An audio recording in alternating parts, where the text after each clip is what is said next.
بنی اسرائیل کو اللہ نے حکم دیا ہفتے کے دن مچھلی کا شکار مت کرو. سمجھ رہے بات کو؟ قرآن مجید میں وَاتْلُ عَلَيْهِمْ إِذْ يَعْدُونَ فِي السَّبْتِ إِذْ تَأْتِيهِمْ حِيتَانُهُمْ يَوْمَ سَبْتِهِمْ شُرَّعًا وَيَوْمَ لَا يَسْبِتُونَ لَا تَأْتِيهِمْ. ہفتے کے دن اللہ نے شکار سے منع کیا. ہوتا کیا تھا کہ ہفتے کے دن مچھلیاں زیادہ آ جاتی تھی. اب کوئی بھی کامن سینس رکھنے والا آدمی ہوگا وہ یہ کہے گا نا کہ میرے رب نے ہفتے کو منع کیا ہے اور ہفتے کو مچھلیاں زیادہ آ رہی ہیں تو یہ اللہ کی رحمت نہیں ہے بلکہ یہ اللہ کی طرف سے بولے بھائی آزمائش ہے. وہ یہی سوچے گا نا بھائی اللہ کے اختیار میں ہے نا, اللہ تو جو چاہے کر لیں. اب اگر اللہ ہفتے کو منع کر رہے ہیں لیکن دریا میں مچھلیاں ہفتے کے دن زیادہ آ رہی ہیں تو کبھی بھی یہ چیز نعمت. دیکھو جب ہم شکار کے لیے جائیں اور اس دن مچھلیاں زیادہ لگ رہی ہوں تو ہم کہتے ہیں آج اللہ کا ہم پہ بہت بڑا فضل ہے. تو نعمت اگر اللہ کی طرف سے مل رہی ہو, چاہے وہ مچھلی کی کس صورت میں مل رہی ہو, چاہے وہ شہد کی صورت میں مل رہی ہو, گوشت کی صورت میں مل رہی ہو, تو حلال نعمت تو کیا ہوتی ہے؟ حلال ہوتی ہے. لیکن اگر اللہ کسی چیز پہ پابندی لگائیں یہ مت کرو اور پھر وہ وافر مقدار میں وہی چیز ملنا شروع ہو جائے تو سمجھ لو کہ یہ کیا ہے؟ عذاب ہے, آزمائش ہے, یہ نعمت نہیں ہے. بنی اسرائیل کے ساتھ ایسا ہی ہوا. اللہ نے ان کو آزمائش میں ڈالا کہ بھئی ہفتے کے دن مچھلی کا شکار نہیں کرنا. پورا ہفتہ کر لیتے بھئی, اتوار بھی کر سکتے ہو, پیر بھی کر سکتے ہو. تو یہ نہیں تھا کہ باقی 6 دنوں میں قحط پڑا رہے گا, ایسا کچھ نہیں تھا.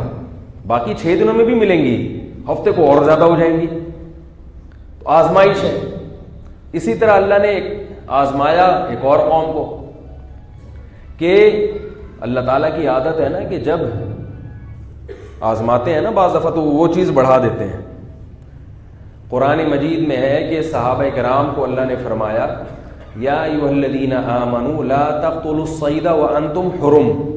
اے ایمان والو جب تم احرام کی حالت میں ہو تو شکار مت کرنا. اب تو وہاں پر شکار ہے ہی نہیں نا, وہ تو اتنی آبادی بڑھ گئی ہے, سب جانور چلے گئے. پہلے لوگ مہینوں مہینوں کے سفر کر کے جب حدود حرم میں داخل ہوتے تھے, بلکہ حدود حرم سے پہلے بھی جب احرام باندھے ہوئے ہوتے تھے تو مسافر کو اگر کوئی 12 سنگا نظر آ جائے, اس زمانے کی آپ بات سوچیں, اس کو کیسا خوشی ہوگی نا کہ میں یہ کھا لوں, یا کوئی حلال جانور نظر آ جائے جس کا شکار کرنا ہو. کئی مہینوں کی احرام کی حالت ہو اور کئی مہینوں کی بھوک پیاس ہو, ایسی صورت میں جب کوئی شکار ملتا ہے تو اس وقت کیا صبر کا عالم ہوگا ان لوگوں کا, یہ ہم اور آپ اس زمانے میں تصور نہیں کر سکتے. تو اللہ نے صحابہ کو آزمایا, فرمایا کہ ہم شکار کو تمہارے قریب کر دیں گے. ہم شکار کو تمہارے عام حالات میں صحابہ کو حرم میں یا حرم کی حدود میں یا احرام کی حالت میں اتنا شکار میسر نہیں تھا, لیکن فرمایا تنالہ ایدیکم ورماحکم, اتنا قریب کر دیں گے شکار کہ تمہارے تیر اور تمہارے ہاتھ وہاں تک پہنچ سکتے ہیں, لیکن شکار مت کرنا. کیوں؟ لیعلم اللہ من یخافہ بالغیب, اللہ یہ دیکھنا چاہتا ہے کہ کون اللہ سے غیب کے پردوں میں ڈرتا ہے. کیونکہ شکار اتنا قریب ہو جائے اس کے باوجود بھی شکار نہ کرنا, اس کی علامت ہے کہ تمہارے دل میں کس کا خوف ہے؟ اللہ کا. اور فرمایا کہ جس نے شکار کر لیا تو اس کے لیے دردناک عذاب ہے. صحابہ اس آزمائش میں پورے اترے. بنی اسرائیل آزمائش میں بول لو بھائی نہیں اترے. تو جب ہفتے کے دن وہاں مچھلیاں زیادہ آتی تھیں تو وہاں کچھ اچھے لوگ بھی تھے. 3 حصوں میں بنی اسرائیل ڈیوائیڈ ہو گئے. شروع میں تو انہوں نے صبر کیا, یار ہفتے کے دن نہیں کرو, اللہ نے منع کیا ہے, صاف لفظوں میں منع ہے, نہیں کرنا. مچھلی آ کے منہ چڑھا کے جا رہی ہے بھائی. اب ایسے موقع پہ عقل مند کیا کرے گا, اس دن دریا پہ جائے گا ہی نہیں کہ بھائی ایسا نہ ہو کہ مجھ سے کوئی گناہ ہو جائے, یہی کرے گا نا. اب وہ جا کے دیکھ رہے ہیں یار بڑی تعداد میں مچھلیاں آ رہی ہیں, ڈر بھی رہے کیونکہ بہرحال مومن تھے. ایمان تھا, موسیٰ علیہ السلام کے معجزات سن چکے تھے کہ اللہ نے کیسے مدد کی, وہ سب چیزیں اپنے باپ داداؤں سے جانتے تھے, وہ ڈر بھی رہے ہیں. تو اب کیا ہوا, 3 حصوں میں قوم ڈیوائیڈ ہو گئی. کچھ وقت تک تو صبر کیا, کچھ وقت کے بعد جا کے انہوں نے کہا کہ کوئی ہیلا بہانہ تراشو کسی طریقے سے. یہ اتنا مال ہفتے کے دن آتا ہے اور خیر و عافیت کے ساتھ یہ مال اتوار سے پہلے اتوار کی ڈیٹ تبدیل ہونے سے پہلے یہ گھڑیاں کیلنڈر دیکھتی ہیں, یہ مچھلیاں گھڑی دیکھتی ہیں, کیلنڈر دیکھ کے آتی ہیں, اور اتوار کا دن شروع ہونے سے پہلے یہ پتلی گلی ہر دور میں ہر جگہ رہی ہے. پتلی گلی کی بڑی اہمیت ہے بھائی. تو یہ مچھلیاں کیا کرتی ہیں, اتوار سے پہلے پتلی گلی سے نکل لیتی ہیں. اب یہ خود سوچنے کی بات ہے نا کہ مچھلی کو کس نے بتایا کہ کل سنڈے ہے, کل اتنا نہیں آنا, سیٹرڈے کو آنا ہے. ظاہر ہے عقل مند ہوتے تو سوچ لیتے کہ یہ کون ہے, یہ کس کی طرف سے ہو رہا ہے, اللہ کی طرف سے ہو رہا ہے, یہ نعمت نہیں ہے, یہ آزمائش ہے. لیکن کیا شہوت پہ جب انسان غالب آتا ہے نا, اپنی خواہشات کا غلام بنتا ہے, تو وہ دلائل کے تانے بانے سب ایک طرف رہ جاتے ہیں. دلائل کہاں رہ جاتے ہیں, ایک طرف. کہتا بس کر لو, بعد میں دیکھا جائے گا, توبہ کر لیں گے, یا یہ کر لیں گے, یوں کر لیں گے. کچھ نہ کچھ سوچ کے بالآخر انہوں نے کیا کیا, انہوں نے کہا ایسا کرو کہ کم از کم جال لگا کے ان کو روک لو. نکالیں گے اتوار کے دن, پکڑیں گے کب, جال لگا کے ان کو بریک کر لو, روک لو ان مچھلیوں کو. حالانکہ مقصد تو یہی تھا نا کہ ہفتے کے دن شکار نہیں کرنے کا مطلب مچھلی پکڑنا نہیں. جب پکڑ لی, آپ کی گرفت میں آ گئی تو شکار تو ہو گیا نا. نکالنے میں کون سا تکلف, کتنا ٹائم لگتا ہے بھائی آپ سے کسی نے کہا یہ مچھلی نہیں پکڑنا, آپ نے کہا نہیں پکڑ رہا, اور چاروں طرف جال لگا کے اس کو رسی ڈال کے آپ نے روک لیا, تو پکڑ تو لیا نا, پکڑ تو لیا اس. تو ہفتے کے دن جال لگا کے جمع کر لیتے اور اتوار کو وہ جال کھینچ کے نکال لیتے. برائی پہ کیا لیبل لگایا, جو میں بتانا چاہ رہا ہوں, اچھائی کا, کہ بھئی اب تو ہم ہفتے کو تھوڑی کر رہے ہیں, ہم تو اتوار کو کر رہے ہیں. تو ایک فریق تو یہ تھا جنہوں نے یہ کام شروع کر دیا. دوسرا فریق وہ تھا جنہوں نے اس سے اپنے آپ کو بچا کے رکھا, لیکن انہوں نے تبلیغ بھی نہیں کی. انہوں نے کہا یہ قوم فضول ہے, اس کو سمجھانا بیکار ہے, یہ نہیں مانے گی, بس اللہ کا عذاب نہ آ جائے تو کنارہ کشی اختیار کرو. کچھ نیک لوگ ایسے تھے, جو چند تھے, جو نہ صرف یہ کہ خود بچے بلکہ اس قوم کو بھی بچانے کی کوشش کی. کیونکہ جو مبلغ ہے نا, اس کو تانے ملتے ہیں, اس کو لوگ نہیں چھوڑتے. اس لیے یہ بڑا جہاد ہے کہ ایسے موقع پہ جب قوم ایک طرف جا رہی ہو اور آپ اپنی بساط کے مطابق قوم کو روکنے کی کوشش شروع کر دیں. کیونکہ دشمنی کس سے کریں گے, جو آپ کو روک رہا ہے. جو گناہ نہیں کرتا لوگ اس سے دشمنی, بولو بھائی, نہ اس سے دشمنی کرتے ہیں لوگ, نہ حسد کرتے ہیں, نہ جیلسی, نہ اس کے خلاف یوٹیوب پہ کلپ آئیں گے, کہیں گے بھائی اچھا ہے, نیک آدمی ہے, نماز پڑھ رہا ہے, روزہ رکھ رہا ہے, داڑھی رکھ رہا ہے, اچھا بچہ ہے, بہت اچھا ہے. چھیڑ تو نہیں رہا نا کسی کو.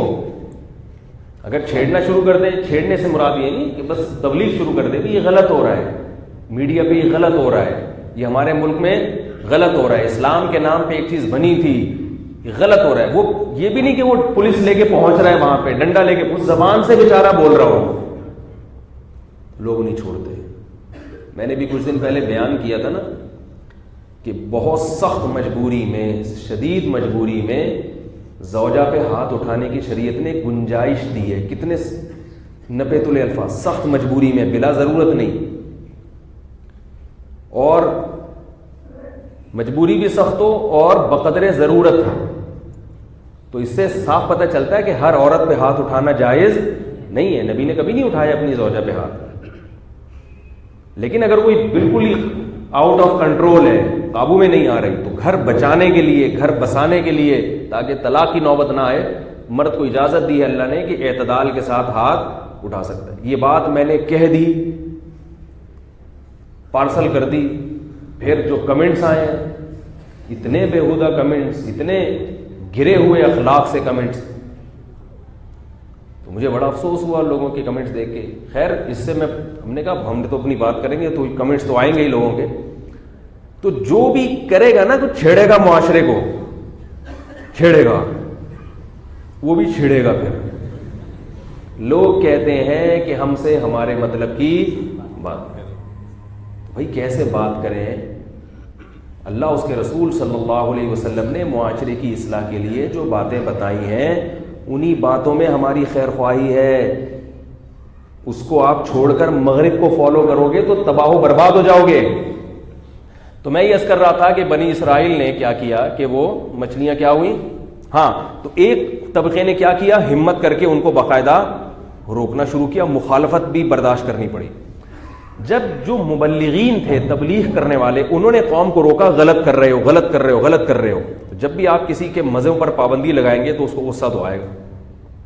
بھائی اتنی مچھلیاں فری پھوکڑ میں مل رہی ہیں اور تسلی سے پھر وہ کباب بنا بنا کے کھاتے ہوں گے.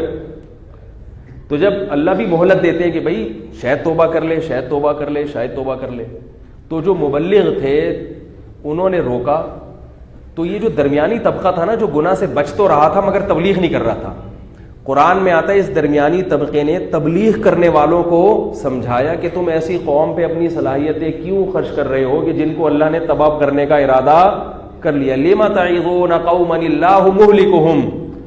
بھائی ان کے اعمال سے لگتا ہے اللہ اب ان کو نہیں بخشے گا، عذاب آئے گا، تو ایسی قوم پہ وقت ضائع کیوں کر رہے ہو؟ تو جو مبلغ تھے انہوں نے کیا جواب دیا، مَعْذِرَةً إِلَىٰ رَبِّكُمْ وَلَعَلَّهُمْ يَحْذَرُونَ. بھائی عین ممکن ہے کہ شاید اللہ ان میں سے کسی کو ہدایت دے دے. قرآن میں آتا ہے نا وَذَكِّرْ فَإِنَّ الذِّكْرَىٰ تَنفَعُ الْمُؤْمِنِينَ.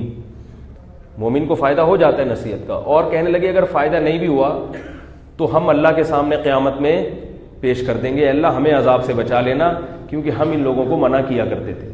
قرآن میں اللہ تعالیٰ نے کیا فرمایا کہ جب اللہ کا فیصلہ آیا ہے، انجینا الذین ینہون عن السوء، جو لوگ برائی سے روکتے تھے ہم نے ان کو بچا لیا. اور دوسروں کو کیا عذاب دیا؟ فرمایا کہ جب وہ رات کو سوئے ہیں صبح اٹھے، فجعل منہم القردۃ والخنازیر، اللہ نے ان کی شکلوں کو بندر اور سور کی شکلوں میں تبدیل کر دیا. اللہ تعالیٰ ہم سب کو اس عذاب سے بچا کے رکھے. سور اور بندر کی شکلوں میں اللہ نے تبدیل کر دیا. رسول اللہ صلی اللہ علیہ وسلم نے اللہ سے دعا مانگی ہے کہ اللہ میری امت میں شکلیں تبدیل کرنے کا عذاب نہ نازل ہو، لیکن آپ نے فرمایا اس کے باوجود اس امت میں بھی یہ عذاب آئیں گے.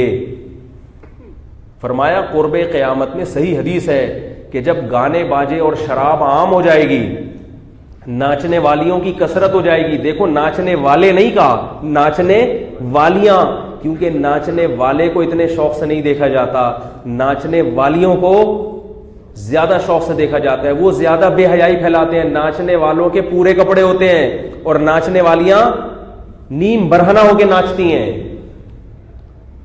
تو آپ صلی اللہ علیہ وسلم نے فرمایا کہ جب میری قوم میں گانے بجانے کے آلات کی کثرت ہو جائے گی، ہر آدمی گویہ بننے کی کوشش. آپ ینگ جنریشن کو دیکھیں، میں پہلے تو ہمیں کہیں گٹار نظر نہیں آتا تھا. اب کبھی کبھار گزر رہے ہوتے ہیں تو لڑکے وہ گٹار لے کے بیٹھے ہوتے ہیں، ٹنگ ٹنگ بجا رہے ہیں. فضول چیز میں لگ گئے. فضیل ابن عیاض رضی رحمہ اللہ تعالیٰ بہت بڑے بزرگ تھے، لیکن بزرگ بننے سے پہلے وہ یہی ان کا کام یہی تھا، گٹار بجانا، شراب پینا اور باندیوں کے ناچ دیکھنا. عیاش ماحول میں پلے تھے تو یہی کرتے تھے. وہ گٹار بجا رہے، ایک گٹار تھا ان کے پاس، اور شراب اور لڑکیوں کے ناچ.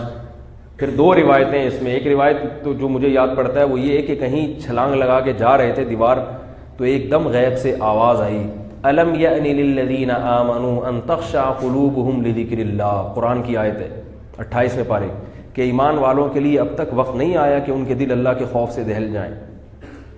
اور پھر اس آیت میں اللہ نے دھمکی دی کہ اگر اب بھی باز نہ آئے تو تمہارا دل بھی اہل کتاب کی طرح سخت ہو جائے گا. کیونکہ عیسائی اور یہودیوں کو بھی اللہ نے یہ احکام دیے تھے، انہوں نے احکام کی مخالفت کرتے کرتے کرتے کرتے اب وہ کیا ہو گئے، غیرت ختم. اب آپ اگر عیسائیوں کے سامنے یہ بات کریں نا تو وہ بڑے حیران ہوں گے. یہاں کے عیسائی نہیں، جو یورپ امریکہ کے عیسائی ہیں، وہ بڑے حیران ہوں گے، یار یہ کیسی بات، حیا غیرت یہ کیا ہوتا ہے بھائی.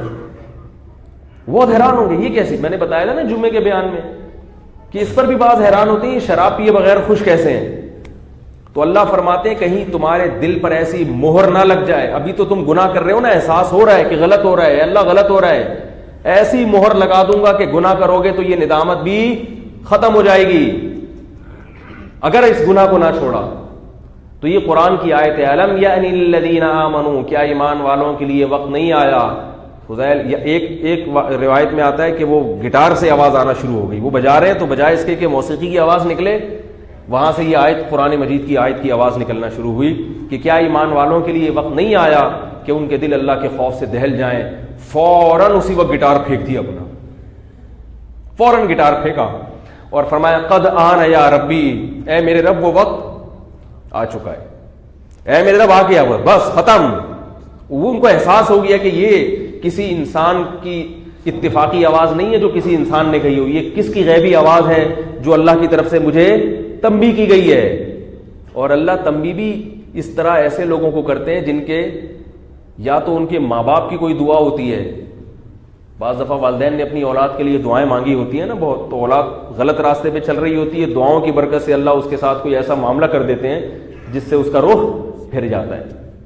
تو اللہ کا ان کے ساتھ رحمت والا معاملہ ہوا تو انہوں نے فوراً گٹار پھینکا اور کہا کہ اللہ وہ وقت آ چکا ہے، بس زندگی تبدیل. ان لوگوں کی توبہ بڑی خاندانی توبہ ہوا کرتی تھی. ہماری توبہ کیا ہے، گناہ کرتے ہیں پھر توبہ، پھر توڑ دی، پھر توبہ، پھر توڑ دی، پھر توبہ، 5-10 دفعہ توڑ کے کہتے ہیں چھوڑو یار بڑھاپے میں اینڈ میں ہی کر لیں گے، مرنے سے پہلے توبہ کر کے مر جائیں گے، کیا بار بار توبہ. یہ ہوتی ہے ہماری. وہ لوگ اولو العزم تھے، عزم کے پکے. تو فضیل ابن عیاض نے ایسی توبہ کی ہے، ایسی توبہ کی ہے کہ پھر حرمین میں عبادت کیا کرتے تھے، حرم میں، اور ان کا لقب پڑ گیا عابد الحرمین. لوگ ان کو ان کے نام سے نہیں جانتے، کس لقب سے جانتے ہیں؟ حرمین میں عبادت کرنے والا، حرمین میں عبادت کرنے والا. شاعر بھی تھے بہت بڑے. تو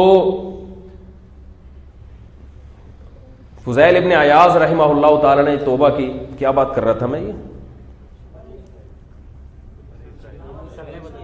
ہاں، تو یہ حدیث میں آتا ہے رسول اللہ صلی اللہ علیہ وسلم نے فرمایا کہ میری امت میں جب گانے بجانے والیاں بہت زیادہ ہو جائیں گی اور شرابیں پی جائیں گی، اور آپ صلی اللہ علیہ وسلم نے بھی فرمایا کہ موسیقی کے آلات عام ہو جائیں گے. ہمیں اس پہ بتا رہا تھا کہ اب لڑکوں میں گٹار کا رواج بڑھتا چلا جا رہا ہے، تو موسیقی کا رواج بہت زیادہ ہو جائے گا.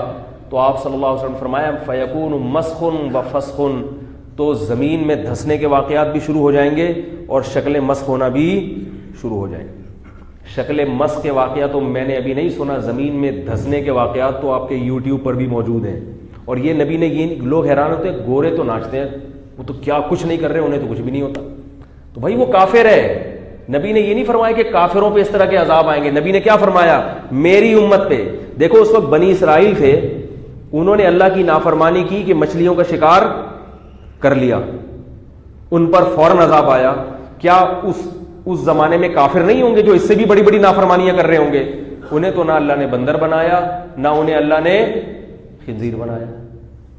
تو اس وقت بنی اسرائیل بھی یہ کہہ سکتے تھے اللہ تو ہمیں مچھلیوں، ہم اگر شکار کر لیں تو ہم پر عذاب آئے گا، اور یہ جو کافر دندناتے پھر رہے ہیں یہ تو زنا بھی کر رہے ہیں، تو پتہ نہیں کیا تیرے ساتھ شرک کر رہے ہیں، یہ تو تجھے مانتے ہی نہیں. تو اللہ یہی جواب میں کہے گا نا کہ وہ چونکہ مجھے مانتے ہی نہیں تو ان کو میں نے دنیا میں سارے مزے دے دیے ہیں، ان کا ٹھکانہ جہنم کی آگ ہے. تم مجھے ماننے والے ہو، تمہیں بالآخر میں نے جنت میں لے کے جانا ہے، کہ تمہارا ٹھکانہ جنت ہے، لہذا تمہیں سزا کیش ملے گی، کیش. ادھار پر معاملہ اللہ بچائے. مجھے یہ باتیں کہتے ہوئے اپنے بارے میں ڈر لگتا ہے. ممبر پہ بیٹھ کے بات کرنا آسان ہے، لیکن پریکٹیکل لائف میں اس کو اپلائی کرنا، اس سے پھر انسان کے رونگٹے کانپتے ہیں. تو اللہ کی طرف سے جو ہے فوراً مسلمان پر پہلے عذاب آتا ہے. تو آپ صلی اللہ علیہ وسلم فرمائے میری امت میں جو گناہ کریں گے اس طرح سے کھلے عام جب گناہ شروع ہو جائیں گے تو دھسنے کے واقعات بھی ہوں گے، عذاب آئیں گے. غیر مسلموں پر نہیں آتے، اس امت میں آئیں گے وہ عذاب. اس لیے میرے بھائی اپنے آپ کو کافروں پر قیاس مت کرو، کیونکہ نبی صلی اللہ علیہ وسلم آخری نبی ہیں، اب اس اسلام کے علم بردار مسلمان ہیں. اگر یہ بگڑیں گے تو اللہ پھر اس بات کو برداشت نہیں کریں گے. نیا نبی نہیں آنا. دیکھو کوئی نبی اگر معاذ اللہ نقل کفر نباشت غلط کرنا شروع کر دیں، ان کی گرفت زیادہ ہوتی ہے نا. کیوں؟ اس لیے کہ وہ تو امین ہے، ان کو تو لوگوں کو فالو کرنا ہے. تو اسی طرح مسلم امہ کو غیر مسلموں نے فالو کرنا ہے. اگر مسلمان امت ہی ان سے کلچر لینا شروع کر دے بجائے اپنا کلچر دینے کے, اس کو اللہ تباہ کر دیں گے. پھر فرمایا ان تتولوا یستبدل قوما غیرکم, اگر تم غلط راستے پر چلو گے اللہ تمہیں برباد کر کے دوسری قوم پیدا کرے گا جو سیدھے راستے پر چلیں گے.